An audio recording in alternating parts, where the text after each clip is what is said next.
তো good morning. আজ আমাদের লাস্ট ডে রাইডের। আজ হচ্ছে 16 তারিখ।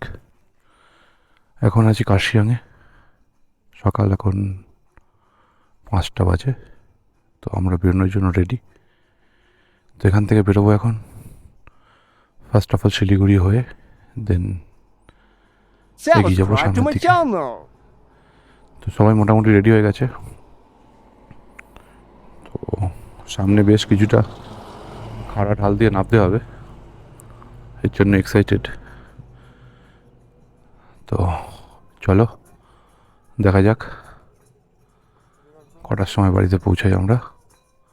আমরা কার্শিয়াংয়ে এই গেস্ট হাউসে ছিলাম, নাম হচ্ছে হোটেল দিল্লি দরবার। কার্শিয়াং বাজার থেকে জাস্ট একটু আগে। তো চলো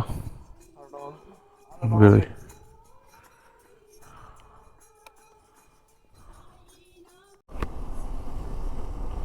তো সময় হয়ে গেছে প্রায় 5:30, আর এই মুহূর্তে নেমে চলে এসেছি আমরা পাহাড় থেকে। দুপাশে এখন শুধু চায়ের বাগান। আর মোটামুটি আমরা 7জন একসঙ্গে এখন রাইড স্টার্ট করেছি। বাকি 3জন এখনো রেডি হয়নি, ওরা একটু লেট করে বেরোবে, সেই জন্য আমরা বেরিয়ে চলে এসেছি। তো এখন পুরো চা বাগানের মাঝখান দিয়ে যাচ্ছি। এরকম সেম রোড দিয়ে অরুণাচল থেকে নামার সময় গাড়ি চালিয়েছিলাম, দু সাইডে চা বাগান ছিল।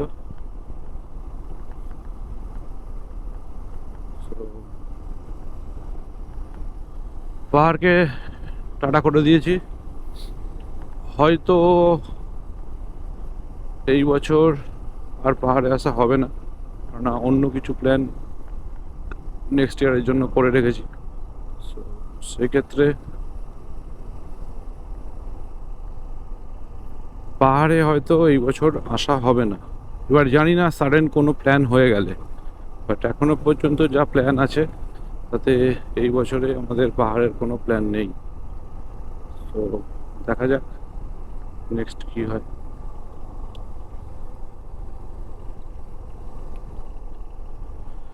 না, বিগত লাস্ট 4-5 বছর ধরে শুধু পাহাড়েই ঘুরে বেড়াচ্ছি।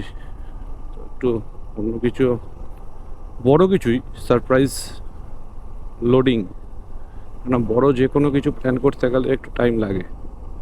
সো সেই ক্ষেত্রে প্ল্যানিং চলছে।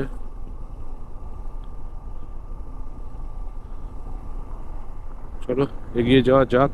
কোনো কিছু হালকা টার্ন আছে, নেমে চলে এসেছি মেনলি পাহাড় থেকে, কিছু হালকা টার্ন এখনো রয়েছে।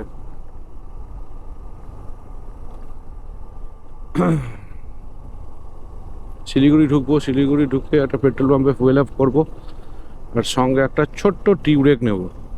তো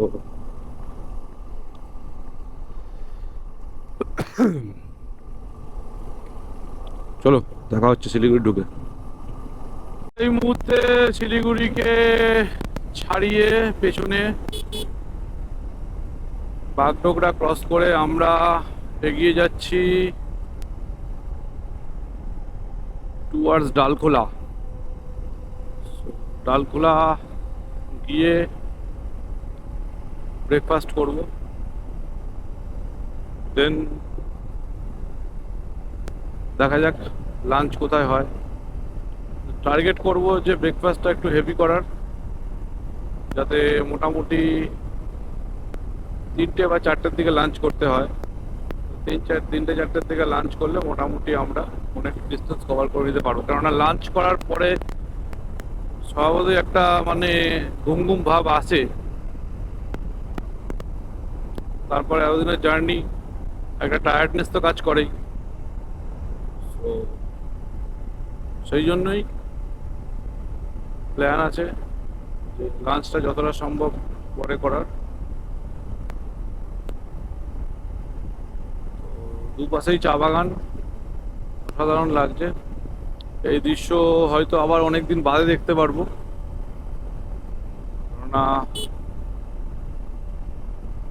নেক্সট যে রাইডগুলো আপাতত প্ল্যান হয়ে আছে, কোনোটাই শিলিগুড়ি রিলেটেড না, মানে শিলিগুড়ির উপর দিয়ে কোনো রাইড হবে না।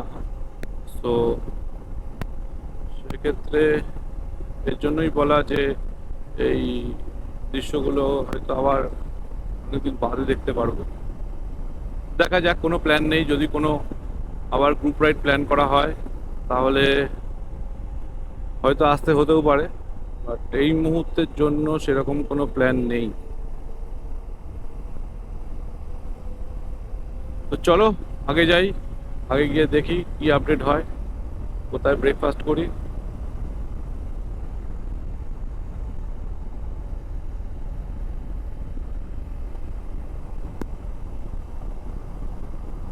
সময় হয়ে গেছে এখন প্রায় সকাল 9টা, আর আমরা রাইড স্টার্ট করেছিলাম আজকে কিষানগঞ্জ থেকে, কার্শিয়াং থেকে আমরা আজকে রাইড স্টার্ট করেছিলাম সকাল 5টায়। 6টা 7টা 8টা 9টা 4 ঘন্টা হয়ে গেছে, আর মোটামুটি 5-10 কিলোমিটার বাকি আছে ডালখোলা ঢুকতে। তো শিলিগুড়ি থেকে যারা ডালখোলার দিকে ব্যাক করবে, বাট ডালখোলা থেকে শিলিগুড়ি যাওয়ার রাস্তা ফাইন, ওকে ঠিক আছে, অল্প কিছু স্পট হোল আছে। বাট যারা শিলিগুড়ি থেকে ডালখোলা ব্যাক করছো, be careful, road condition is very bad, very bad means very bad. রোডে কাজ চলছে অনেক জায়গায়, আর মোটামুটি কিষানগঞ্জের পর থেকে রোড কন্ডিশন খুব খারাপ, প্রচুর স্পট হোল আছে। গাড়ি 40 to 50 স্পিডের বেশি চালানো যাচ্ছে না, কেননা আচমকাই সামনে স্পট হোল চলে আসছে। অনেক জায়গায় রোড পুরো চটিয়ে দিয়েছে, মানে বাইকের তো হ্যান্ডেলই কন্ট্রোল করা যাচ্ছে না। দেখতে পাচ্ছ কীরকম রোডের অবস্থা, দুখানা বাড়ি খেলাম এর মধ্যে। সো আস্তে ধীরে একটু সাবধানের সঙ্গে চালিও, ব্যাস এইটুকুনি বলার ছিল। আপাতত এখন ডালখোলা ঢুকবো, দেন ডালখোলা ঢুকে ওখানে দেখা যাক প্রসেনজিৎ আছে নাকি, কারণ প্রসেনজিৎ আগে বেরিয়ে গেছে, আমি একটা জ্যামে ফেসে গেছিলাম। তো প্রসেনজিৎ যদি ওখানে থাকে তাহলে ডালখোলায় ঢুকবো, দাঁড়াবো, ব্রেকফাস্ট করবে কি না দেখি। যদি বলে যে আরও আগে গিয়ে করবে তাহলে ওকে, তাহলে বেরিয়ে যাব। আর যদি বলে যে না এখান থেকে করে নেবে, দেন তাও ওকে, তাহলে করে নেব। দেখি ডালখোলা ঢুকি আগে, তারপর বুঝতে পারবো কী হবে। সো ডালখোলা ঢুকতে এখনও মোটামুটি 10 to 15 মিনিটস তো লাগবে।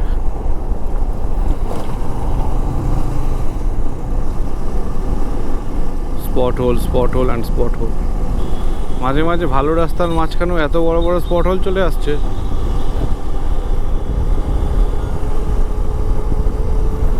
বুঝতে পারছি না। তো এই মুহূর্তে ডালখোলা ক্রস করে গেছি, ডালখোলা ক্রস করে 1-2 কিলোমিটার এগিয়ে চলে এসেছি। তো এগিয়ে যাচ্ছি এখন রায়গঞ্জের দিকে, কেননা ডালখোলায় তো কাউকে দেখতে পেলাম না, প্রসেনজিৎ আগে ছিল, দাঁড়াতে দেখলাম না এখানে ডালখোলায়। যতটা সম্ভব মনে হয় দাঁড়ায়নি, বেরিয়ে গেছে, এগিয়ে গেছে সামনের দিকে। তো চলো এগিয়ে যাই রায়গঞ্জের দিকে, কেননা রায়গঞ্জ এখান থেকে আরও 63 কিলোমিটার, ও অ্যাপ্রক্স আরও 1 ঘন্টা মতো লাগবে, সকাল 10টা বাজবে।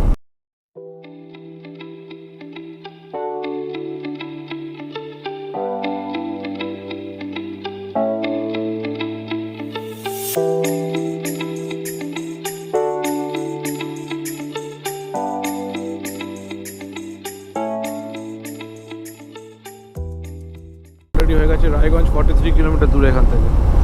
সো টি ব্রেক একটা হয়ে গেছে অলরেডি, ওখানে হাফ অ্যান আওয়ার চলে গেছে। সো টি ব্রেকের পরে ম্যাক্স টু ম্যাক্স এখনও পর্যন্ত 170 কিলোমিটার মতো গাড়ি চালানো হয়ে গেছে।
তো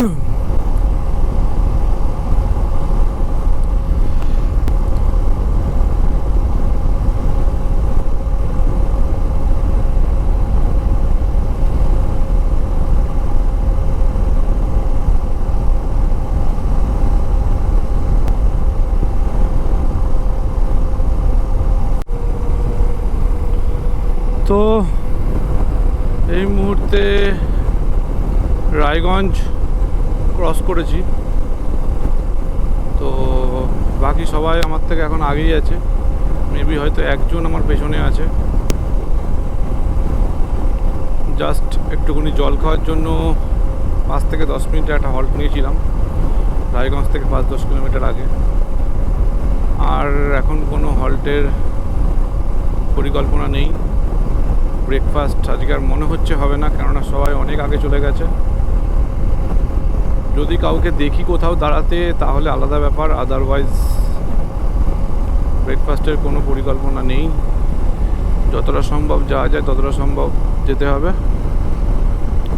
মানে বেশিরভাগই সবাই মালদা ঢুকে গেছে বা মালদা ক্রস করছে, এরকম টাইমে আছে। আমি মোটামুটি অ্যাপ্রক্স 80 কিলোমিটার মতো পেছনে আছি বাকি সবার থেকে। কভার আপ করতে হবে সেটা। 80 কিলোমিটার মানে অ্যাপ্রক্স 1 আওয়ার। আর সামনে মালদার জামও ফেস করতে হবে, ফারাক্কার ওখানেও জাম ফেস করতে হবে। তো যতটা সম্ভব স্মুথলি যাওয়া যায় ততটা সম্ভবই যাচ্ছি। বেশি জোরে গাড়ি টানছি না, 84 to 90-র মধ্যেই গাড়ি থাকছে। চলো। বাট ওয়েদার কিন্তু আজকে প্রচণ্ড ফগি লাগছে, প্রচণ্ড ফগি ওয়েদার। মানে প্রায় বেলা এখন 10টা বেজে গেছে, এখনও পর্যন্ত এত কুয়াশা, সেইভাবে কোনো রকম গরম লাগছে না। রোদের তাপ খুবই কম। আমি ভাবছিলাম যে আমার লাইনারটা খোলা হয়নি জ্যাকেট থেকে, তো লাইনারটার জন্য হয়তো গরম লাগতে পারে, বাট সেরকম গরম লাগছে না এখনো পর্যন্ত। 10টা বাজে, তো আশা করি লাগবেও না। চলো দেখা যাক, আবার যদি কোথাও দাঁড়াই তারপর দেখবো। টাটা।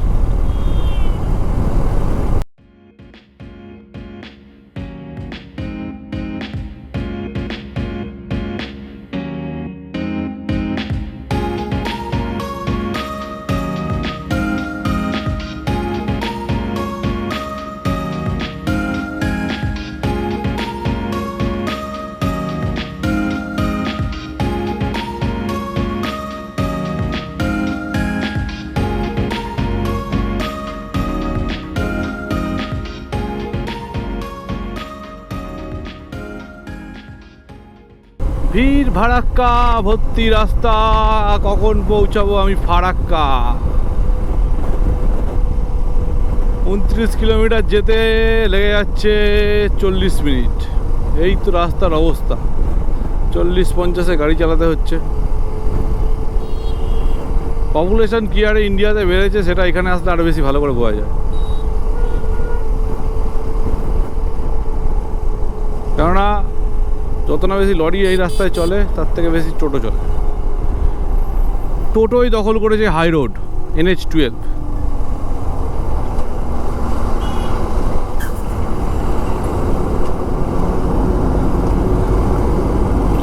NH-12 দখল করেছে টোটোতে। আর এই ফারাক্কা অবধি যেতে গিয়ে মানে বাংলাদেশ বর্ডারে মনে হচ্ছে এত সিকিউরিটি নেই, যত না বেশি সিকিউরিটি এই ফারাক্কার রাস্তাতে আছে। 100 মিটার পর পর গার্ডরেল দিয়ে দাঁড়িয়ে থাকবে, আর শুধু সাপের মতো করে ঘুরে বেড়াবে। রাস্তায় সবাই সাপ হয়ে যায়, লরি থেকে আরম্ভ করে বাইক সবাই সাপের মতো ঘুরে বেড়ায়। এখানটায় একটু যানজট আছে বলে এখানটায় নেই, দেখাচ্ছি আমি, সামনেই আছে, সামনেই আছে, নো ইস্যু। 23 BH, wow.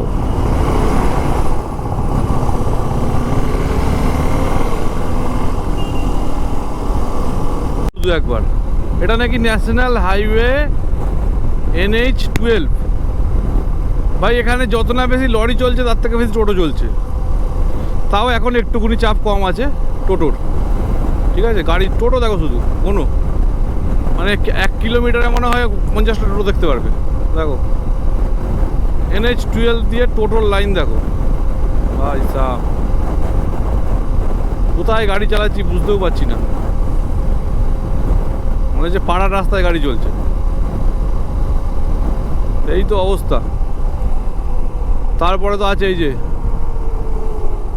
ঘেরাবন্দি, নাকাবন্দি, ঘেরাবন্দি, সারাদিন শুধু এইসবই চলছে। অন্য কোনো স্টেটে ন্যাশনাল হাইওয়ের উপরে এরকম অবস্থা নেই, এরকম বিচ্ছিরি অবস্থা। একমাত্র ওয়েস্ট বেঙ্গল ঢুকলেই বোঝা যায় যে শুরু হয়ে গেছে ঘেরাবন্দি, নাকাবন্দি। কালকে সামান্য সিকিম বর্ডার থেকে যখন আমরা ক্রস করে ঢুকলাম, একটা ব্রিজ ক্রস করলাম, সাসপেনশন ব্রিজ ক্রস করে আমরা সিকিম থেকে ওয়েস্ট বেঙ্গলে ঢুকলাম। ভাই ওই ব্রিজটা ক্রস করার 100 মিটারের মধ্যে থেকে ঘেরাবন্দি শুরু হয়ে গেছে, যেটা একটা পাড়ার রাস্তা। পাড়ার রাস্তা ভাই, খুব বেশি হলে একটা 4 হুইলে যেতে পারে ওই রাস্তাটা দিয়ে, যতটা চওড়া আছে তাতে। সেইখানেও এই ঘেরাবন্দি, নাকাবন্দি চলছে। পুরো দেশটাকেই আমাদের ঘিরে দিয়েছে, রাজ্যটাকে, সরি। দেখো টোটো, দেখো টোটো, দেখো শুধু ভাই। NH-12 টোটো দাঁড়িয়ে আছে, দেখো টোটোর মেলা, টোটোর মেলা বসেছে NH-12।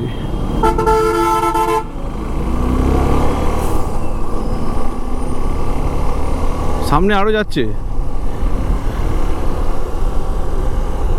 এই 3 পাই জিপ, জীবন ধ্বংস করে দিয়েছে।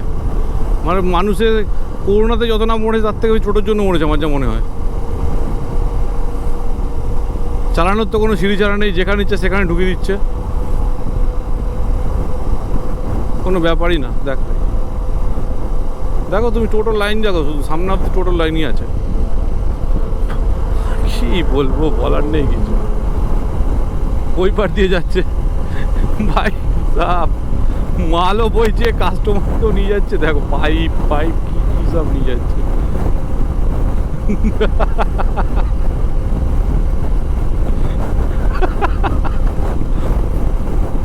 নেক্সট টাইম থেকে আমি চেষ্টা করব টোটো নিয়ে একটা রাইড করার। আমি জানি না কেউ করেছে কিনা এটাকে, টোটো নিয়ে কোনো রাইড। আমি চেষ্টা করব যে ন্যাশনাল হাইওয়ে দিয়ে টোটো নিয়ে রাইড করব। আমার হাসি পাচ্ছে দেখতে, সত্যি বাইরে। 18 কিলোমিটার যেতে পারছি না, আমি ফারাক্কা বোঝাতে পারছি না, এমন অবস্থা রাস্তার হাল। টোটো, গার্ডরেল শেষ পুরো একদম। 18 কিলোমিটার যেতে মনে হচ্ছে আমার 1 ঘন্টা সময় লাগছে। মা কি আগ। 5:15-তে বেরিয়ে এখন চলে এসেছি ফারাক্কায়, আর এখন টাইম হয়ে গেছে 11:40। 11:40 বাজে, আর এখন ক্রস করছি হচ্ছে ফারাক্কা ব্রিজ। নতুনটা কবে থেকে স্টার্ট হবে জানি না, মেবি হয়তো নেক্সট টাইম গেলে নতুনটা দিয়ে যেতে পারবো। So hope so.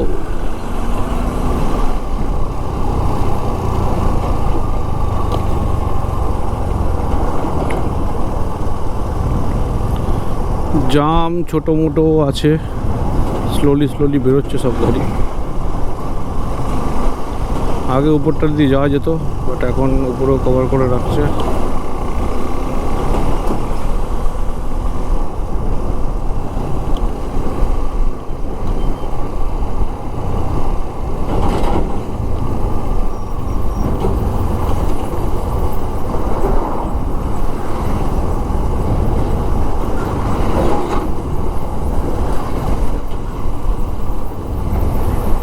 চলো দেখি আর 20-30 কিলোমিটার এগিয়ে গিয়ে তারপরে একবার দাঁড়াবো, লাঞ্চ করতে হবে। প্রচণ্ড জোর খিদে পেয়ে গেছে।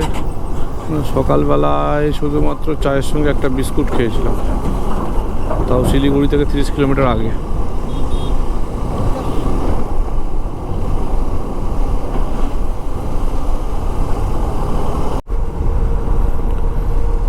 ঘড়িতে সময় 1:23। আর এখন উঠে পড়লাম বহরমপুর বাইপাসের উপরে। এখনো পর্যন্ত লাঞ্চ করা হয়নি, বহরমপুর পৌঁছে গেলাম। টিফিনও হয়নি সকাল থেকে। 1 কাপ চা আর 2টো বিস্কুট, ব্যাস। নেক্সট রাইড থেকে আমি এই খাবারটাই খাবো। 1 কাপ চা আর 2টো বিস্কুটে যে এরকম এনার্জি পাওয়া যায় বলার মতো না। বাট এবার আর পাচ্ছি না, এবার এনার্জি শেষ। 1 কাপ চা 2টো বিস্কুটের। এবার হবে হচ্ছে কিছু খেতে, তার জন্য হবে দাঁড়াতে। এর জন্য আস্তে আস্তে চলছি, বেশি জোরে যাচ্ছি না। ধাবা বা যা পাবো সেখানেই ঢুকবো।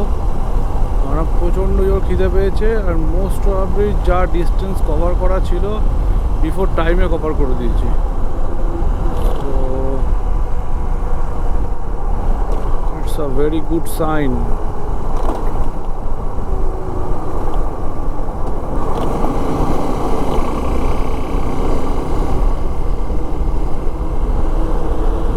বহরমপুর বাইপাসের অবস্থা আগের থেকে অনেক খারাপ। প্রচুর জায়গায় রোডের মধ্যে তাপ্পি মারা, পট্টি মারা। আগে কি ছিল আর এখন কি অবস্থা হয়েছে।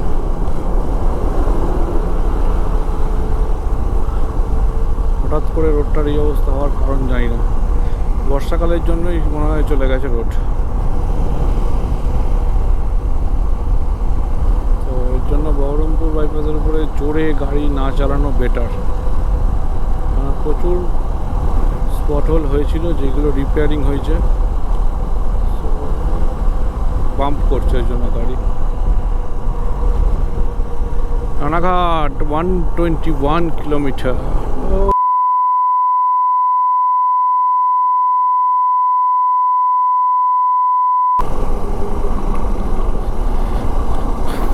ভাই একেবারেই চালিও না কেউ বহরমপুর বাইপাসের উপরে গাড়ি, 20-30-এর উপরে। ডেঞ্জারাস রকমের খারাপ অবস্থা, ডেঞ্জারাস রকমের। ব্রিজের উপরে এরকম খারাপ অবস্থা হলো কি করে কে জানে। এখানে তো জলও দাঁড়ায় না।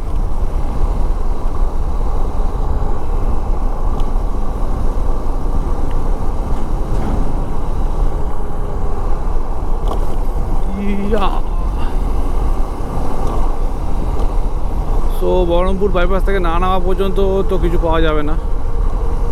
দেখি বহরমপুর বাইপাস থেকে নেমেই দেখি পাওয়া যায় নাকি খাবার দাবার।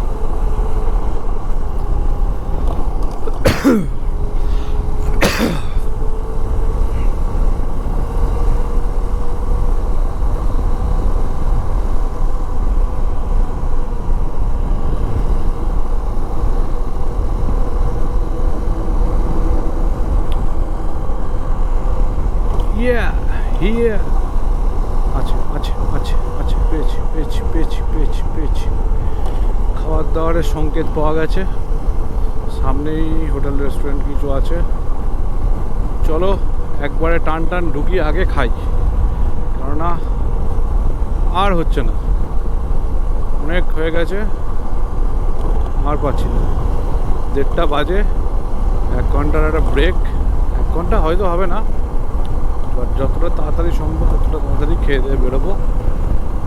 বাকিদের পজিশন জানি না, ফোন করেছিলাম কেউ ফোন ধরলো না।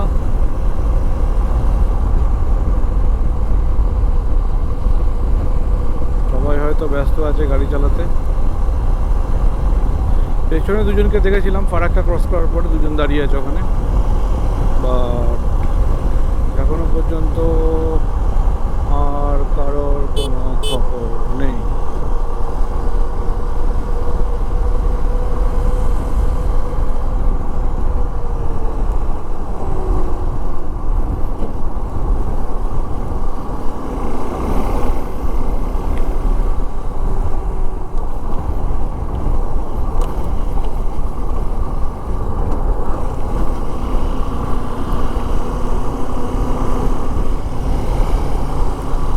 Go slow. Yeah, bro, I know.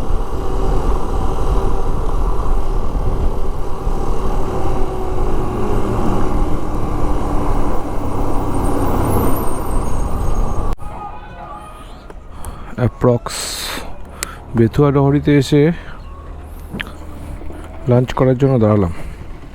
Lunch হয়ে গেছে, তো এখন রেডি হচ্ছি বেরোনোর জন্য। আর এখান থেকে আমার বাড়ির ডিস্টেন্স আছে এখন 127 কিলোমিটার। সো আশা করছি একবারই চলে যাব, আর দাঁড়াবো না কোথাও। তো অ্যাপ্রক্স 2 ঘন্টা মতো এখনও টাইম লাগবে বলছে।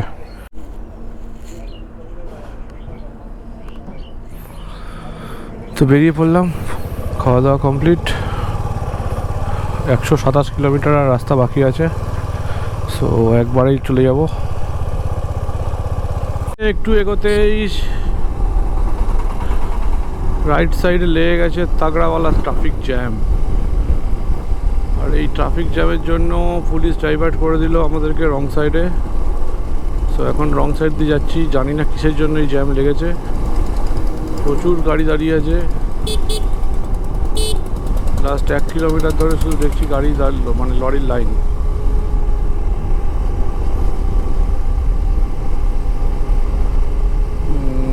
নো আইডিয়া কিসের জন্য জ্যাম লেগেছে, নো এন্ট্রি বা সামথিং কিছু হতে পারে।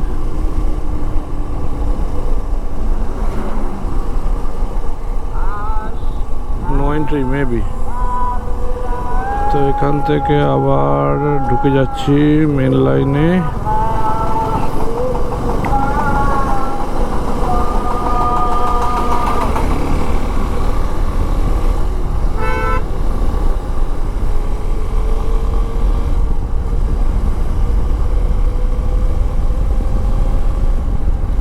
তো রাস্তা এখন অনেকটাই ফাঁকা, যেহেতু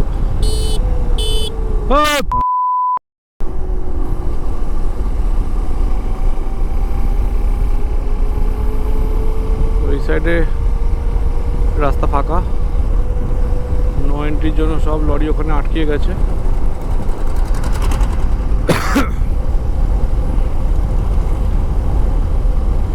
চলো আস্তে আস্তে বাড়ির দিকে যাওয়া যাক, কিছু দূর এগোই, তারপর আবার দেখছি।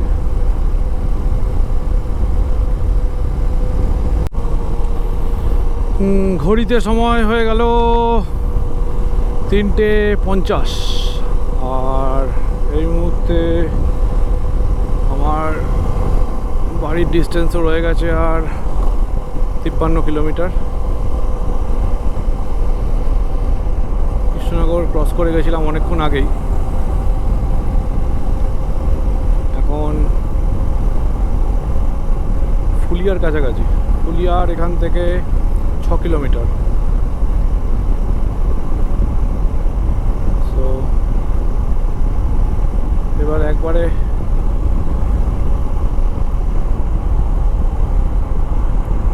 বাড়ি অবধি চলে যাব, আর কোথাও দাঁড়াবো না। লাঞ্চের পর থেকে আর দাঁড়ায়নি কোথাও। লাঞ্চ কমপ্লিট করে বেরিয়েছিলাম 2:30 নাগাদ, তো এখন 4টে মতো বাজে। তো 1.5 ঘন্টা কন্টিনিউ গাড়ি চালাচ্ছি, আর 1 ঘন্টা চালাবো, পৌঁছে যাব বাড়ি।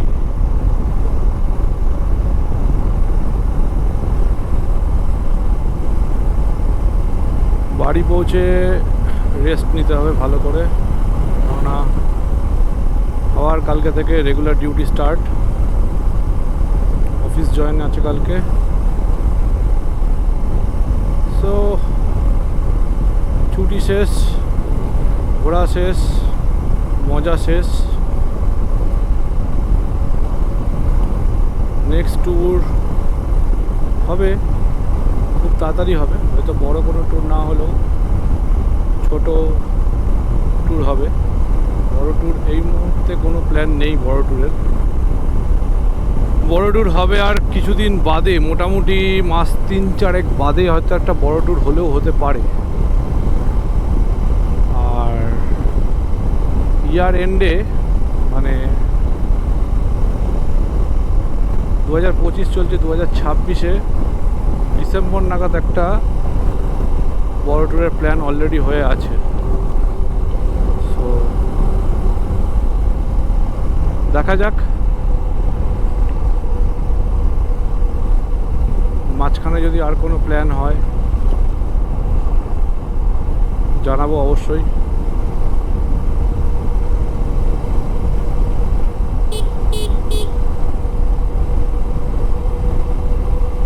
চলো এবার একবারে বাড়ির সামনে গিয়ে ব্লগ শেষ করব। সো অলমোস্ট চলে এসেছি, ঢুকে গেছি পাড়ার মধ্যে। কি চায় আর বেশি দূর নেই, টাইম হয়েছে সবে 4:39 and I'm reached my home, sweet home. So almost 1 ঘন্টা, 12 ঘন্টার থেকে 1 ঘন্টা কম, 11 ঘন্টা মতো লেগেছে। আর আধা ঘন্টা টি ব্রেক ছিল আর 1.5 hours আর হাফ আওয়ার্স লাঞ্চ ব্রেক ছিল। 1 ঘন্টা যদি মাইনাস করা যায় তাহলে 10 ঘন্টায় অলমোস্ট জার্নি কমপ্লিট করে দিয়েছি। হেভি গাড়ি চালানো হয়েছে, কোনো কথা হবে না।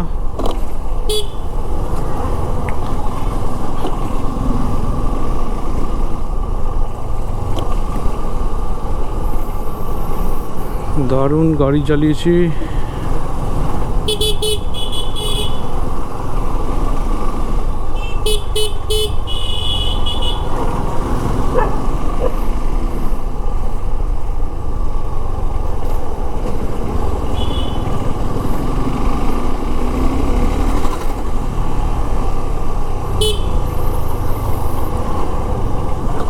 আর জাস্ট কিছুটা মিনিট, চলেই আসছি প্রায়। বৃষ্টি হয়ে গেল নাকি আবার এখানে? নো নো নো,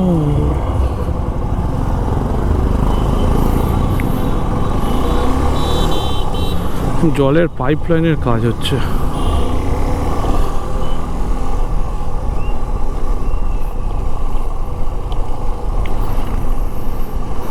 সো চলে এসেছি, চলে এসেছি, চলে চলে চলে চলে চলে চলে এসেছি।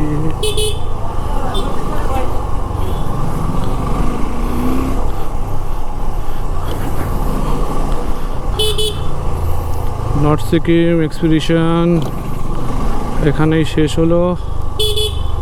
ঢুকে পড়েছি আমার বাড়ির গলিতে, গাড়ি ঢোকাবো, লাগেজ খুলবো, ঘরে যাবো, ব্যাস রেস্ট নেবো এবার। সো টাটা, গুড বাই, আবার দেখা হবে পরের অন্য কোনো রাইডে। টাটা।